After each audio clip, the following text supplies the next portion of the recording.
On 1st April 2019, Sri Jagadish is the owner of a house which is let out to Sri Mohanlal on monthly rent of rupees 6,800 and received 3 months advance rent and 12,000 rupees as a deposit. The municipal rental value is rupees 60,000 rupees per month, and the rent of similar building is rupees 8,000 per month. Sri Jagadish incurs the following expenses: municipality taxes 6,000 rupees, insurance fire 300 rupees, insurance on loan taken to construct the house rupees 13,000 rupees,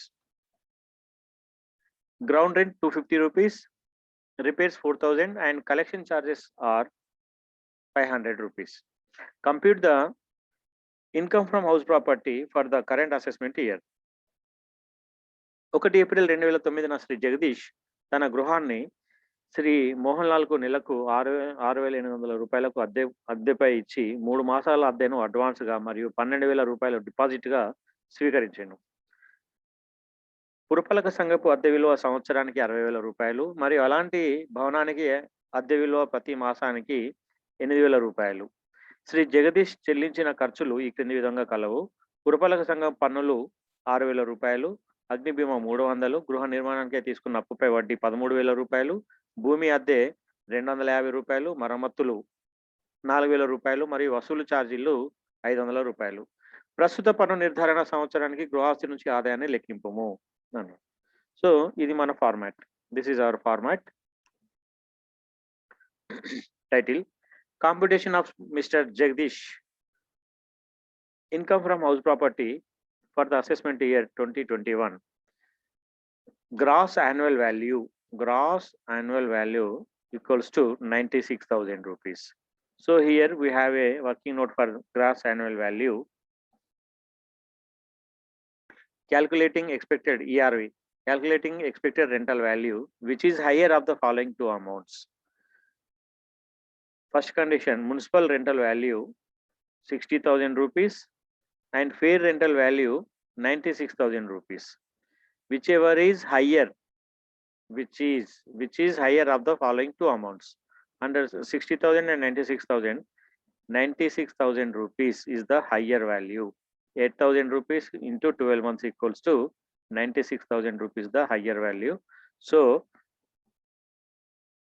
ERV equals to 96,000 rupees. Next, calculation of actual rental value. Rent received equals to 6,800 into 12 months equals to 81,200. In third working note, gross annual value, which is higher of the following two amounts. Expected ERV 96,000 rupees and actual rental value ARV 81,600 rupees. Which is higher of the following two amounts. Under this, 96,000 rupees is the higher value. 96,000 is the higher value. So gross annual value equals to 96,000 rupees minus municipal taxes 6,000 rupees. 96 minus 6,000 rupees is equals to 90,000, and this 90,000 is called as net annual value. Deductions under section 24. Under section 24, standard deduction under section 24A, 27,000 is arrived 90,000 rupees NAV, net asset value, net annual value 90,000 rupees into 30%. 30 divided by 100 is equals, this is standard. 30%, 30 divided by 100 is common on NAV, net annual value. In this problem, the net annual value is 90,000. 90,000 into 30 divided by 100 or 30%, that equals to 27,000 rupees. This is standard deduction under section 24A. And next deduction, interest on loan under section 24B. Here interest on loan taken to construct the house rupees 30,000 rupees. So this is under section 24B. Interest on loan taken, interest on loan under section 24B, 13,000 rupees. 27 plus 13,000 rupees is equal to 40,000. 90,000 minus 40,000 is equals to 50,000. This 50,000 is called as income from house property. Income from house property. So this is our problem, and this is the standard pro forma for all problems in income from house property. Okay.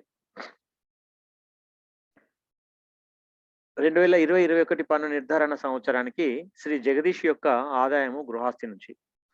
ముందుగా మనం ఏం find out చేయాలి? స్థూల వార్షిక విలువను find out చేయాలి. స్థూల వార్షిక విలువ ఏ విధంగా వస్తుంది? ఎందుకంటే ఈ ప్రాబ్లంలో మనకి జగదీష్ తన గృహాన్ని 3 మాసాలకు అద్దెకి ఇచ్చిండు, 12,000 అడ్వాన్స్ స్వీకరించిండు. పురపాలక సంఘపు అద్దె municipal MRV, municipal rental value MRV ఎంత ఉన్నది? 60,000 రూపాయలు ఉంది. మరియు ఇట్లాంటి ఇల్లుకు భవనంకి అద్దె విలువ ప్రతి మాసానికి 8,000 రూపాయలు అంట. అంటే అట్లాంటి భవనం అంటే అర్థం ఏంటంటే ఎఫ్ఎంబి, ఫేర్ సమంజసమైన అద్దె విలువ అంటాం. Fair rental value 8,000 rupees. So ఇక్కడ 3 అంశాలు ఉన్నాయి. ఏమేమి అంశాలు ఉన్నాయి? వాస్తవంగా స్వీకరించిన అద్దె, మున్సిపల్ సంఘపు అద్దె మరియు సమంజసమైన అద్దె. ఇట్లా 3 అంశాలు ఉన్నాయి కాబట్టి మనం ఒక వర్కింగ్ నోట్ చేసుకుందాము. వర్కింగ్ నోట్ ఏ విధంగా చేయాలంటే 3 స్టెప్స్ చేయాలి. వర్కింగ్ నోట్లో మనకు ఈ గ్రాస్ యాన్యువల్ వాల్యూను జిఏవి ఫైండ్ అవుట్ చేయాలి అంటే ఫస్ట్ వర్కింగ్ నోట్ ఏంటంటే ఆశించిన అద్దె విలువను లెక్కించవలెను. ఈ దిగువ ఇచ్చిన 2 మొత్తాల్లో గరిష్ట విలువ. This is our condition. First condition is, మొట్టమొదటి కండిషన్ ఏంటంటే పురపాలక సంఘపు అద్దె విలువ 60,000 రూపాయలు. ఫేర్ రెంటల్ వాల్యూ సమంజసమైన అద్దె విలువ 96,000 రూపాయలు. ఈ రెండింటిలో హైయెస్ట్ వాల్యూ ఏంటి? 96,000 రూపీస్. కాబట్టి 96,000 అనేది highest value in first working note. Next second working note, calculate GAV రావాలి అంటే 3 వర్కింగ్ నోట్ చేయాలి. ఇది ఫస్ట్ వర్కింగ్ నోట్, ఇది సెకండ్ వర్కింగ్ నోట్, ఇంకా నెక్స్ట్ థర్డ్ వర్కింగ్ నోట్ వస్తుంది. వాస్తవమైన అద్దె విలువను లెక్కించాలి. వాస్తవమైన అద్దె విలువ ఏ విధంగా వచ్చింది మనకి? నెలకి 6,800 ఇంటూ 12 నెలలు ఈక్వల్స్ టు 81,600. ఇది second working note. Next third working note ఏంటి? జిఏవి, గ్రాస్ యాన్యువల్ వాల్యూ, స్థూల వార్షిక విలువను ఫైండ్ అవుట్ చేయాలి అంటే కండిషన్ ఏంటి అంటే which is higher of the following 2 amounts. ఈ క్రింది ఈ దిగువ మొత్తాలలో అత్యధిక గరిష్ట విలువను మనం స్థూల వార్షిక విలువగా తీసుకోవడం జరుగుతుంది. స్థూల వార్షిక విలువను లెక్కించుట, దిగువ ఇచ్చిన 2 మొత్తాల్లో గరిష్ట విలువ. ఏంటి అవి? దిగువ ఇచ్చిన 2 మొత్తాలు, ఒకటి ఆశించిన అద్దె విలువ 96,000 రూపీస్. 96,000 రూపీస్ ఎక్కడ వచ్చింది మనకి? వర్కింగ్ నోట్ నెంబర్ 1లో వచ్చింది. వర్కింగ్ నోట్ నెంబర్ 1 ఇది. వర్కింగ్ నోట్ నెంబర్ 1లో ఏమొచ్చింది? ఆశించిన అద్దె విలువ ఈజ్ ఈక్వల్ టు 96,000 వచ్చింది. సో 96,000 రూపీస్ ఇది. సో 96,000 రూపీస్ ఇక్కడ రాసుకున్నాను first condition. Next second condition, వాస్తవమైన అద్దె విలువ. వాస్తవమైన అద్దె విలువ ఎంత వచ్చింది మనకి? వాస్తవంగా మనం స్వీకరించిన అద్దె 81,600 రూపాయలు మాత్రమే. 81,600 రూపాయలు ఎట్లా వచ్చింది మనకి? ప్రతి మాసానికి జగదీష్ మోహన్ లాల్ 6,800 రూపాయలు into 12 equals to 6,800 into 12 is equals to 81,600 rupees. So 81,600 rupees. ఇది 96,000 అనేది వర్కింగ్ నోట్ నెంబర్ 1 నుంచి తీసుకున్నాం, 81,600 నెంబర్ 2 నుంచి తీసుకున్నాం. ఇప్పుడు థర్డ్ కండిషన్ ఏంటంటే ఈ దిగువనిచ్చిన 2 మొత్తాల్లో గరిష్ట విలువ. 81,600 పెద్దదా 96,000 పెద్దదా అంటే మనం ఏం చెప్తాం? 96,000 పెద్దదని చెప్తాం కాబట్టి 96,000 అంటున్నాం. ఈ 96,000 ఏమనాలి మనం ఇక్కడ? స్థూల వార్షిక విలువ. సో స్థూల వార్షిక విలువ 96,000 రూపాయలు. తర్వాత నెక్స్ట్ మున్సిపల్ పన్నులు. మున్సిపల్ పన్నులు మనకు స్ట్రైట్ ఫార్వర్డ్ గా ఇవ్వడం జరిగింది 6,000 రూపీస్ ప్రాబ్లంలో. So 6,000 rupees. 90,000 minus 6,000 rupees is equal to 90,000 రూపాయలు. ఈ 90,000 రూపాయలని ఏమంటాం మనం?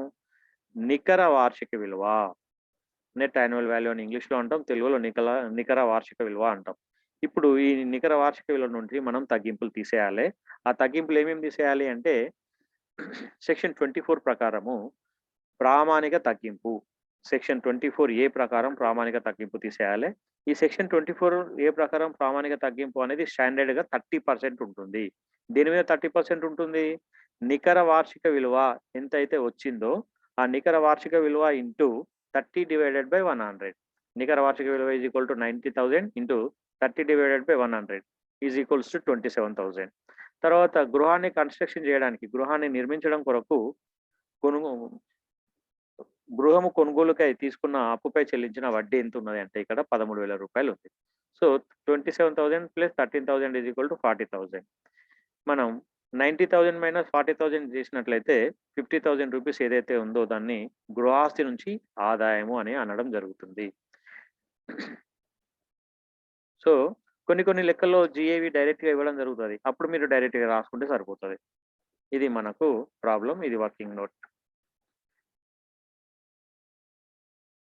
మున్సిపల్ టాక్సెస్‌కి వర్కింగ్ నోట్ ఏంటంటే standard deduction 30% of 90% is equal 27,000. అప్పుపై చెల్లించిన వడ్డీ.